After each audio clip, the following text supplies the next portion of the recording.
চট্টগ্রামের পটিয়ায় truck CNG মুখোমুখি সংঘর্ষে এক শিশুসহ প্রাণ গেছে ৩ সিএনজি যাত্রীর। রাত ১১টার দিকে পটিয়ার পাচুরিয়া এলাকায় এ দুর্ঘটনা ঘটে। খবর পেয়ে পুলিশ, ফায়ার সার্ভিস ও স্থানীয়রা ঘটনাস্থল থেকে এক শিশুসহ ২ জনের মৃতদেহ উদ্ধার করে। আরও ৩ জনকে আশঙ্কাজনক অবস্থায় চট্টগ্রাম মেডিকেলে পাঠালে এর মধ্যে একজনকে মৃত ঘোষণা করেন চিকিৎসক।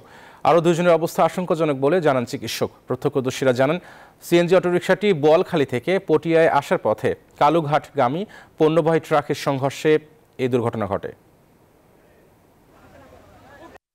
7 জন আছিল, একজন আহত বেশি হয়ে আর কোন আছে, একজনের গুন্ডনি মেডিকেল লগে এটা নিয়ে হঠাৎ আটটা লাল নাম্বারের অবস্থা খারাপ, বুমির ভাব দেই বেরোলো এনে তাড়াতাড়ি সিলেট মেডিকেলে গা ঠিক করে সিলেট মেডিকেল ফাড়াই দিই। উগ্র মায়ে বেললে ফরাত মারা গিয়ে ফয় বেড়াইয়েন দিশোয়া সিল ফায়ার সার্ভিসের মানুষ সকল আসি এবং থানা পুলিশ আসে। থানা পুলিশ আইনের পরে অ্যাম্বুলেন্স আনিয়ে ফয় লগে ফয় এখনো বাসে আছে, বাকি আর আল্লাহ।